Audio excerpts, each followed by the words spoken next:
अल्लाह ही है जिसने तुम्हारे लिए रात बनाई ताकि तुम इसमें शांति प्राप्त करो, और दिन को प्रकाशमान बनाया, यानी उजाला रोशन बनाया, ताकि तुम इसमें दौड़ धूप कर सको। निस्संदेह अल्लाह लोगों के लिए बड़ा उदार और बड़ा ही अनुग्रह रहमत वाला है, किंतु अधिकतर लोग उसके शुक्रगुजार नहीं बनते और कृतज्ञता नहीं दिखाते। यह है अल्लाह तुम्हारा रब, हर चीज़ का पैदा करने वाला, इसके सिवा कोई पूज्य प्रभु नहीं, फिर तुम कहाँ उल्टे फिरे जा रहे हो। इसी प्रकार वो भी उल्टे फिरे जाते थे जो अल्लाह की निशानियों का इनकार करते थे। अल्लाह ही है जिसने तुम्हारे लिए धरती को ठहरने का स्थान बनाया और आकाश को एक भवन के रूप में बनाया और तुम्हें रूप दिए। तो क्या ही अच्छे रूप तुम्हें उसने दिए और तुम्हें अच्छी चीज़ों की पाक रोज़ी दी। ये है अल्लाह तुम्हारा रब, तो बड़ी बरकत वाला है और अल्लाह सारे संसार का रब है। वह जीवंत है, उसके सिवा कोई पूज्य प्रभु नहीं। उसी को पुकारो धर्म को उसके लिए विशुद्ध करके। सारी प्रशंसा अल्लाह ही के लिए है जो सारे संसार का रब है। कह दो मुझे इससे रोक दिया गया है कि मैं उनकी उपासना करूं, बंदगी करूं जिन्हें तुम अल्लाह से हटकर पुकारते हो। मेरे पास मेरे रब की ओर से प्रमाण आ चुके हैं और मुझे हुक्म हुआ है कि मैं सारे संसार के रब के आगे पूर्ण रूप से खुद को समर्पित करूं, यानी अपना जीवन समर्पित करूं। तो भाइयों, बहनों और सज्जनों, ये उन मंत्रों का हिंदी अनुवाद था जो आपके सामने मैंने अभी सुनाया। अब देखिए इसमें क्या विचार, सच्चाइयाँ प्रस्तुत की गई हैं जिन पर सोच विचार करना हमारे लिए बहुत अवश्य है। देखिए एक बात तो ये है कि सारे मानव को संबोधित किया गया है, केवल किसी समुदाय को, किसी कम्युनिटी को या मुसलमानों को विशेषकर संबोधित नहीं किया गया, बल्कि यहाँ समस्त मानव जाति को संबोधित किया गया है, क्योंकि कुरान सबके लिए, कुरान का संदेश, कुरान की शिक्षा, कुरान का मार्गदर्शन, कुरान जो रास्ता बताता है वो सारे मानव के लिए। कुरान मोहम्मद सल्लल्लाहु अलैहि वसल्लम की लिखी हुई पुस्तक या उनका ग्रंथ नहीं है, ये अल्लाह की ओर से सारे मानव के लिए अवतरित किया गया ग्रंथ है। ये सुरक्षित है, इसमें 114 अध्याय हैं और 6666 इसमें मंत्र हैं। तो एक बात तो आपके सामने ये कहनी थी। और दूसरी बात इसमें यह है कि इसमें सबसे महत्वपूर्ण बात बताई जा रही है कि उसी के आधार पर पूरी मार्गदर्शन का और एक शिक्षा और सच्चे रास्ते का, सत्य मार्ग का दारोमदार है, यानी अल्लाह। अल्लाह का परिचय कराया गया है। अल्लाह के बारे में हम खुद से सोच विचार करेंगे तो भटक सकते हैं। शैतान पीछे लगा हुआ है, वो हमें भटका देगा। अल्लाह के बारे में वही बात सत्य हो सकती है जो खुद अल्लाह बताए, और अल्लाह अपने बारे में जो बताता है वो अपने पैगंबरों के द्वारा बताता है। उसके पैगंबर, संदेशवाहक या प्रॉफिट्स और मैसेंजर्स जो हम कहते हैं, वे हमें ये सारी बातें बताते हैं। वो कहते भी हैं कि लोगों, हम अपनी तरफ से नहीं कह रहे हैं, हम जो कुछ कह रहे हैं वो अल्लाह की ओर से है, ईश्वर की ओर से है, जो हम सबका पैदा करने वाला है। तो भाइयों, बहनों और सज्जनों, यहाँ अल्लाह का परिचय कुरान जो करा रहा है, ये अंतिम ग्रंथ है कुरान, और इसमें वो सारे मानव के पैदा करने वाले, पालन पोषण करने वाले का परिचय हमारे सामने करा रहा है। ये बात हमारे सामने बिना किसी सोच विचार के आनी चाहिए कि मुसलमानों का खुदा अलग नहीं है, हिंदू दलित सिख भाइयों का अलग अलग, क्रिश्चियन भाइयों का अलग, कोई ईश्वर अल्लाह नहीं है। सब जितनी सृष्टि है, सारी सृष्टि का एक ही सृष्टि करता है और वो अल्लाह है, ईश्वर है। तो अब देखिए पहली बात क्या बताई गई, बताया गया कि विश्व का रचिता, निर्माता, सबका स्वामी और पालन करता, शरणदाता और संपूर्ण सहगुण, सर्वव्यापी, सर्वशक्तिमान अल्लाह है, ईश्वर है। उसकी कोई संतान नहीं, उसका कोई परिवार नहीं, उसकी कोई औलाद नहीं, वो भी किसी की औलाद नहीं है। वो अकेला है और हमेशा से है, सदा रहेगा, सदा से है, सदा रहेगा। और भाइयों बहनों और सज्जनों, अल्लाह का जो शब्द कुरान में उपयोग हुआ है, उसकी आप विशेषता देखिए कि अल्लाह का कोई स्त्रीलिंग नहीं है, अल्लाह का कोई प्लूरल फॉर्म नहीं है, अल्लाह अल्लाह ही है। किसी भी भाषा में हम अल्लाह ईश्वर के लिए जो लफ्ज़, जो भी टर्म उपयोग करते हैं, उसमें स्त्रीलिंग भी उसका होता है। गॉड है तो गॉडेस है, और प्लूरल फॉर्म होता है, गॉड है, गॉड्स, बहुत सारे भगवान, बहुत सारे खुदा। तो अरबी में, कुरान में जो अल्लाह शब्द उपयोग हुआ है, टर्म, उसका कोई प्लूरल फॉर्म नहीं है और उसका कोई स्त्रीलिंग नहीं है। तो इस तरह से अल्लाह का परिचय कराया गया। बताया गया कि जब कोई नहीं थे वो अल्लाह था, और जब सब मर जाएंगे, सारी सृष्टि ख़त्म हो जाएगी, समापन होगा, उस वक्त भी अल्लाह रहेगा। ये कितनी बड़ी सच्चाई है और कितनी बड़ी बात है जो बताई जा रही है। अब देखिए हम अल्लाह को क्यों माने, अल्लाह को छोड़कर किसी दूसरे को हम अल्लाह क्यों न माने। तो अब देखिए सबसे बड़ी बात कुरान की यह है कि वो कोई बात ज़ोर ज़बरदस्ती नहीं मनवाता, या कोई बात वो सच्चाई को वो ये नहीं कहता कि आंखें बंद करके मान लो, कबूल कर ही लो, या कोई कह रहा है मान लो। नहीं, कुरान की विशेषता ये है कि वो प्रमाण के आधार पर वो मानने के लिए कहता है। कुरान की विशेषता ये है कि वो बुद्धि और विवेक पर जोर देता है कि तुम सोच विचार करके देखो, तुम इस प्रमाण के आधार पर तुम सोच विचार करो, तुम्हारी समझ में बात आती है तो स्वीकार कर लो, स्वीकार करोगे तो तुम सफलता पाओगे, स्वीकार करोगे तो ये जीवन और मृत्यु के बाद के जीवन में तुम्हें सफलता और वहाँ तुम्हें स्वर्ग मिलेगा। और इतनी सच्ची बात को, सीधी बात को, साफ बात को, सत्य को अगर तुम नहीं मानते, प्रमाण सामने मौजूद है, फिर भी अपनी ख्वाहिशात के पीछे चलना चाहते हो और नहीं मानते, तो भाइयों सज्जनों और बहनों, कुरान कहता है कि इसका परिणाम यह होगा कि नरक की आग में जलना होगा, ये जीवन भी संकट में होगा, यहाँ कोई प्रसन्नता, यहाँ कोई सफलता, यहाँ कोई शांति नहीं मिलेगी। तो ये बात है। अब देखिए प्रमाण क्या क्या दे रहे हैं, इतने प्रमाण हैं तो उनमें से एक ही बहुत काफ़ी है। सबसे पहले कहा ये रात और दिन का जो सिस्टम है, कभी इस पर तुमने सोच विचार किया? आप देखो कि अगर रात और दिन, ये अल्लाह की कितनी बड़ी अनुकंपा, नियामत है, कितना लाभदायक है। अल्लाह ने रात को कैसे बनाया, दिन को कैसे बनाया, इसमें मानव के लिए कितने फ़ायदे रखे, मानव के हित में इसको रखा। यानी दिन को देखिए रोशन बनाया, रोशनी रोशनी है, ये रोशनी मानव खुद अगर करना चाहे, दिन में भी अंधेरा अगर होता तो मानव कुछ नहीं कर सकता। कितने करोड़ ट्यूबलाइट चाहिए, कैसी रोशनी चाहिए, अल्लाह ने एक सूरज बना दिया, उसकी रोशनी इतनी ज़्यादा है कि हर चीज़ साफ साफ नज़र आ रही है। इस रोशनी में, हरारत में मानव दिन में कामकाज करता है, दौड़ धूप करता है, रोज़ी कमाता है, अपने बीवी बच्चों का पालन पोषण करने के लिए वो लगातार मेहनत करता है।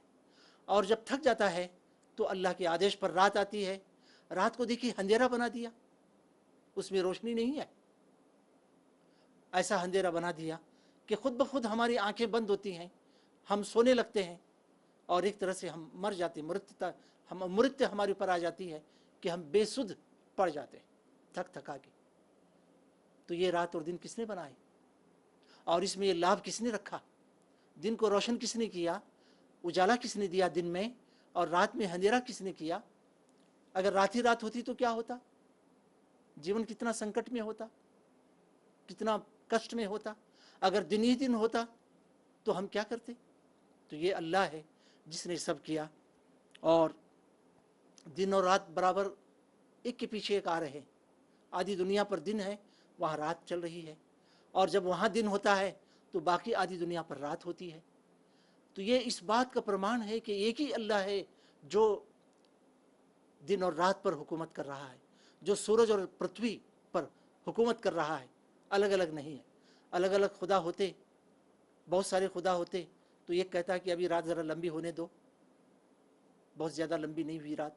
दूसरा कहता नहीं नहीं अब दिन आना चाहिए, तो वो दिन लाने पर झगड़ा करता, ये रात लाने पर झगड़ा करता। दोनों की ज़िद में, झगड़े में मानो बर्बाद हो जाता, विनाश होता।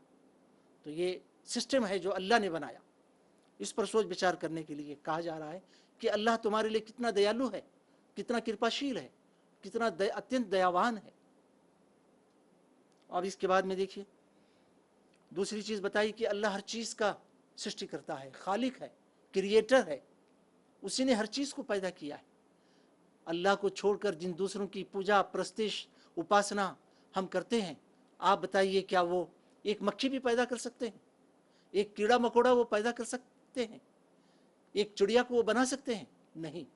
ये अल्लाह है जो हर चीज़ का सृष्टि करता है, वो हर चीज़ का रचिता निर्माता है। उसको कहा कुरान ने कि वो खालिक कुल्ल शै, हर चीज़ का पैदा करने वाला अल्लाह है। तो बुद्धि और विवेक के आधार पर सोचिए कि जो हर चीज़ का पैदा करने वाला है, रात और दिन का सिस्टम बनाने वाला है, उसकी पूजा होनी चाहिए या उसे छोड़कर किसी और की पूजा प्रस्तिश उपासना प्रार्थना किसी और की होनी चाहिए? तो ये बहुत बड़ी बात यहाँ बताई गई।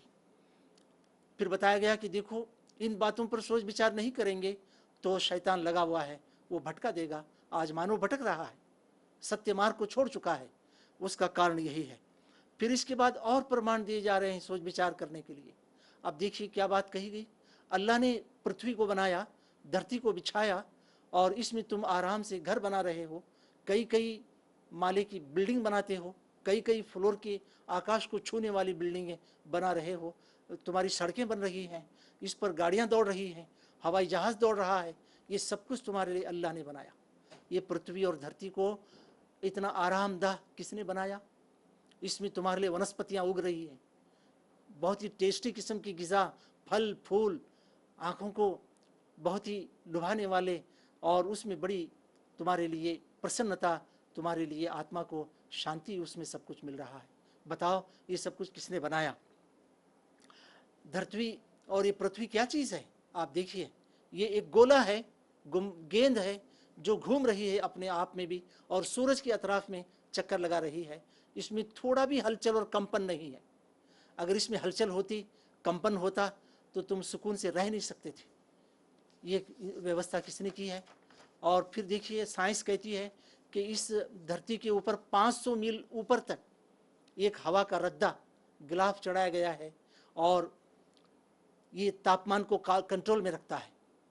और यही हवा है जो समुद्र के पानी से बुखारात उठाती है और ऊपर ले जाकर बादल बनते हैं, ठंडक पहुंचती है, वहाँ से आसमानों से वर्षा होती है पृथ्वी के विभिन्न भागों में अल्लाह के ईश्वर के इच्छा पर, उसके आदेश पर।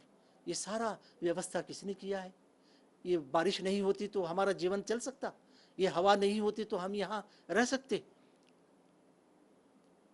और फिर इस पर भी सोच विचार करने के लिए कहा गया कि देखो ये जो तुम्हारी पृथ्वी है, सूरज से एक ख़ास डिस्टेंस पर, फासले पर रखी गई है और एक एंगल पर ये थोड़ा सा झुकी हुई ये घूम रही है और सूरज के अतराफ में घूम रही है। अगर ये सूरज से और थोड़ा ज़्यादा करीब हो जाती तो यहाँ सब चीज़ें जलकर राख हो जाती और कोई मानव जीवन संभव नहीं होता। यहाँ बस मानव जीवन का विनाश ही विनाश होता। अगर यही पृथ्वी सूरज से थोड़ा ज़्यादा फासले पर चली जाती तो जानते हो क्या होता? होता ये कि ठंडक इतनी बढ़ जाती कि पृथ्वी पर, धरती पर कोई जीवन संभव नहीं होता, जीवित नहीं रह सकता। हर चीज़ जम जाती, बर्फ़ ही बर्फ़ होती। तो भाइयों बहनों और सज्जनों, आप सोच विचार कीजिए, कैसी मोटी मोटी बातें अकल और बुद्धि विवेक के लिए सामने रखकर बताया जा रहा है कि नादानों, कहाँ भटक रहे हो, कहाँ उल्टे फिरे जा रहे हो। जिसने ये सब कुछ तुम्हारे लिए किया उसे अल्लाह मानो, उसे पूज्य प्रभु मानो, उसे स्वामी प्रभु मानकर उसकी आदेश निर्देश पर चलो और उसकी बंदगी करो, उसकी उपासना करो। उसे छोड़कर जिन दूसरों की कर रहे हो, उन्होंने तुम्हारे लिए क्या किया है? ये जो कार्य बताए गए कारनामे, इनमें से कोई काम उन्होंने तुम्हारे लिए किया है? और फिर देखिए आगे क्या कह रहा है कुरान। कुरान आगे कह रहा है कि उसने आकाश को तुम्हारे लिए भवन बनाया। अगर देखिए ऊपर ऐसे ही खुला हो जाता और कोई हमारी हिफाजत के लिए, सुरक्षता के लिए कोई छत न होती, तो बताया जाता है, साइंस कहती है कि बहुत दूर जो आकाश के ऊपर और जो कुछ वायुमंडल है उसके ऊपर जो कुछ भी है, वहाँ से खतरनाक शुआएं आती, डेडली रेस कहा जाता है, गामा रेस और इसी तरह से अल्ट्रा वायलेट रेस, ये मानव को हिलाकत में डालते हैं। बड़ी बड़ी बीमारियां इससे, कैंसर और ख़तरनाक बीमारियां इससे होती हैं। यहाँ कोई जीवन भी जीवित नहीं रह सकता। तो वो पर एक सुरक्षता के लिए गुंबद बना दिया है कि वो कंट्रोल कर रहा है, ऐसी शुआओं को, रेस को, ख़तरनाक किस्म की आने नहीं देता। और आप जानते हैं साइंस क्या कहती है? साइंस का कहना ये है कि ऊपर से बहुत दूर से गोले, वज़नदार गोले पड़ते हैं, उनको साइंस की ज़बान में कॉमेट कहा गया। वो कॉमेट धरती पर अगर वो गिर जाए सीधे सीधे, तो जहाँ भी गिरेंगे वहाँ आबादी का विनाश हो जाएगा। लेकिन ऊपर गुंबद की व्यवस्था ऐसी बनाई गई है कि जो भी कॉमेट आते हैं उनके पीछे एक शोला लपकता है, उनको जला देता है, उनका मलबा ही ज़मीन पर, धरती पर पड़ता है। तो ये सारी व्यवस्था किसने की है? मानव को बताया जा रहा है कि कोई ख़तरनाक चीज़ उधर से, ऊपर से गुजर कर वो गुंबद में से धरती पर आ नहीं सकती, तुम्हें हानि नहीं पहुंचा सकती। ये व्यवस्था उस अल्लाह ने तुम्हारे लिए की है, ईश्वर ने की है, उसका तुम्हें एहसान मानना चाहिए। फिर इसके बाद बताया, देखिए हम अपने आप पर ज़रा सोच विचार करें। धरती पर सोच विचार करने के लिए कहा, आकाश को बताया, और भी चीज़ों को बताया, लेकिन अब ये कहा कि तुम अपने बारे में भी तो सोचो, सोच विचार करो। तुम्हें कितना अच्छा रूप अल्लाह ने दिया। ये रूप किसने दिया अल्लाह को छोड़कर? तुम्हें नाक दी, आँख दिया, कान दिया, मुंह और होठ दिए, हाथ और पैर दिए, सर दिया। अगर तुम्हारी आंखें दोनों पीछे हो जाती सर के, या सर के ऊपर लगा देता, तो तुम कैसे लगते? तुम्हारे दोनों होठ जिससे तुम खाते पीते हो, बातचीत करते हो, अगर तुम्हारे सर के पीछे या गर्दन के नीचे लगा दिए जाते तो क्या हाल होता? हाथ कितने सुंदर दिए तुमको, जिनसे तुम काम कर रहे हो। पैर कितने अच्छे दिए, जिनसे तुम चल फिर रहे हो, दौड़ भाग कर रहे हो। तो ये सब कुछ अल्लाह ने किया है, किसी और ने नहीं किया। और उसने नियम भी बना दिया कि आँख से तुम देखने का ही काम करोगे। आँख में अगर एक भी तुम रोटी का टुकड़ा डालना चाहोगे तो आँख में नहीं जाएगा, आँख खराब हो जाएगी। अगर तुम्हारे कान में सुनने के लिए रखा है, उस कान के अंदर अगर कुछ तुम पानी पीने के लिए वहाँ पीना चाहोगे कान से, तो दोनों कान खराब कर लोगे। तो इस तरह से अल्लाह ने तुम्हें जो रूप बनाया, कुरान में और भी जगह ये विषय आया है, लक़द ख़लक़नल इंसान फ़ी अहसनि तक़वीम, बेहतरीन रूप मानव को दिया। इससे बढ़कर अच्छा रूप मानव का कोई सोच भी नहीं सकता, मनुष्य को जो बनाया। तो ये बनाने वाला अल्लाह है, उसका एहसान तुम नहीं मानते, ये बात बताई गई। वही पूज्य है, वही उसी की उपासना होनी चाहिए। और फिर ये भी बताया कि देखो तुम्हारे लिए खाने पीने की चीज़ें लगातार वो दे रहा है। कितनी वनस्पतियाँ, दूध और शहद और फल फूल और क्या क्या चीज़ें हैं जिनमें तुम अपनी मेडिसिन के लिए भी इस्तेमाल कर रहे हो, अपनी खाने पीने की, अपने स्वार्थ के लिए भी और अपनी हेल्थ के लिए भी तुम उसे लगातार उपयोग कर रहे हो। किसी चीज़ की कोई कमी नहीं है। इतना उसने भांडार, खजाना धरती के अंदर रख दिया तुम्हारे लिए। तो ये सब चीज़ें बताई। अब कह रहा है कुरान की, वही अल्लाह तुम्हारा रब है। भाइयों बहनों और सज्जनों, रब का शब्द कुरान में 3 अर्थ में उपयोग होता है। आप देखिए ये तीनों काम अल्लाह ही कर रहा है, कोई दूसरा नहीं कर रहा है। एक तो यह है कि वो पैदा करने वाला, पालन पोषण करने वाला अल्लाह है, संरक्षक है, उसके सिवा कोई दूसरा नहीं। नंबर 2, वो तुम्हारा स्वामी, प्रभु, मालिक है। ये सब कुछ उसने दिया, किसी दूसरे ने नहीं दिया। और वो मालिक वही है। हम मर जाएंगे और ये सब हमारे जो भी धन संपत्ति है, हमारी जो भी जायदाद है, वो सब अल्लाह ही उसका आखिरी में मालिक होने वाला है, कोई दूसरा मालिक उसका होने वाला नहीं। तीसरी बात आप लीजिए, वो रब का मतलब है शासक, हाकिम, नियम देने वाला, कानून देने वाला।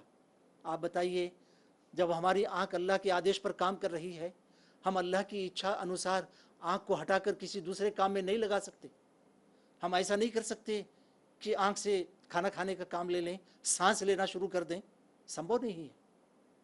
ऐसी ही आप देखिए, सूरज चांद को भी हर चीज़ को नियम अनुसार बनाया है, शासक अल्लाह ही है, उसी के कानून पर चल रही है हर चीज़। हमें थोड़ी स्वतंत्रता दी गई है, उसे मानने या उसका इनकार करने की स्वतंत्रता दी गई है। यही हम धोखा खा रहे हैं कि हमारे लिए कोई नहीं है, बस हम ही हम हैं, जो चाहे करें, जिस रास्ते पर भी चलना चाहे चलें, और शैतान भी भटका देता है। तो बताया जा रहा है कि तुम्हारा रब तो अल्लाह है, उसी ने तुमको पैदा किया, वही तुम्हें पाल रहा है, उसी का सूरज तुम्हारे लिए ग़िज़ा पैदा कर रहा है, उसी की गैसिस से तुम्हारे लिए पूरे ये नबातात यानी वनस्पतियाँ और दरख्त, पेड़ पौधे, सब कुछ उसी के बनाए हुए। और फिर इसके बाद में आगे चलकर कहा, अल्लाह ही जीवंत और पूज्य है। बहुत बड़ी बात कही। बड़ी बात यह है कि बताया जा रहा है कि देखो, बाकी सारी चीज़ें तो अल्लाह की जीवन देने से, जो वो जीवन दाता है, जीवंत हुई हैं, लेकिन अल्लाह का जीवन आप खुद से है, वो सदा से जीवन उसका रहा है, जीवंत रहा है, उसे किसी ने जीवन प्रदान नहीं किया, उसे कभी मौत नहीं आएगी। बाकी सबको इस तरह से मौत आएगी और एक दिन वो ख़त्म हो जाएंगे, और इस तरह से अल्लाह जीवन का, मृत्यु का मालिक भी वही है। अब कहा गया कि जब ये सब कुछ अल्लाह ही का है, तो तुम अल्लाह ही के लिए धर्म को विशुद्ध करके उसी की उपासना, उसकी प्रार्थना, उसी के आगे झुक जाओ, उसी के संपूर्ण समर्पित करो जीवन को अपने। कितनी बड़ी बात कही, इसमें क्या गलत है आप सोचिए, कितनी सच्ची बात कही गई है। और कैसे कुरान दावत दे रहा है, आह्वान दे रहा है, बुला रहा है, आमंत्रित कर रहा है कि लोगों आओ, अपने रब को पहचानो, अपने अल्लाह को, ईश्वर को पहचानो, उसे छोड़कर कहीं और भटक न जाओ। भाइयों और बहनों और सज्जनों, एक बहुत महत्वपूर्ण बात कुरान में इसी के साथ साथ आती है। यहाँ तो नहीं कहा गया कि शिर्क से बचो, यानी अल्लाह के अस्तित्व में, अल्लाह की हस्ती में, अल्लाह के अधिकार में, अल्लाह के गुणों में, अल्लाह के इख्तियारात में किसी को भी साजी ठहराना शिर्क है, बहुदेववाद, ये महापाप है। और कुरान में कहा गया, इन्नल्लाह ला यगफिरु अन युश्रिक बिही व यगफिरु मा दून ज़ालिक। अल्लाह ताला शिर्क यानी इस महापाप को, जो उसकी ज़ात में, उसके इख्तियारात में, अधिकार में, उसके गुणों में किसी को भी शरीक साजिश ठहराते हैं, अल्लाह माफ़ नहीं करेगा, क्षमा नहीं देगा। बाकी जिस गुनाह को चाहे वो क्षमा देगा, परंतु इस शिर्क को, बहुदेववाद को अल्लाह क्षमा नहीं देगा। हमें इससे बचना चाहिए। अब आखिर में कहा कि अल्लाह ईश्वर को मानने का मतलब क्या है।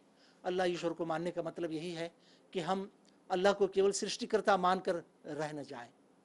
हम अल्लाह को ये भी माने कि वो आदेश देने वाला, निर्देश देने वाला, वो हमारे जीवन का कानून बनाने वाला और हमारे जीवन का शासक है।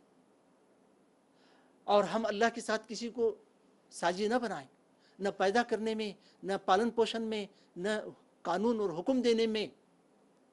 तो हम अपना पूरा जीवन संपूर्ण तरीके से, रूप से अल्लाह के आगे, उसकी इच्छा के आगे समर्पित करें। अल्लाह ने जो मार्गदर्शन दिया है, जो शिक्षा दी है, वो पैगंबरों के द्वारा आती रही है। और अभी आखिरी पैगंबर मोहम्मद सल्लल्लाहु अलैहि वसल्लम हुए हैं, संदेशवाहक, प्रॉफिट, मैसेंजर। और उन्होंने पूरे मानव जीवन को संबोधित करके कुरान प्रस्तुत किया और अपनी जीवनी का नमूना, मॉडल दिया। इस तरह से ये मार्गदर्शन सुरक्षित है और ये पूरे मानव के लिए भेजा गया है, और इसी को लेकर हमें जीवन में चलना चाहिए। जब ही हम सफलता पाएंगे, शांति पाएंगे, और हम मरने के बाद स्वर्ग में जाकर नरक की आग से बचेंगे। मैं आप सबको आमंत्रित, दावत देता हूँ कि इस पर आप और सोच विचार करें, कुरान का अध्ययन करें।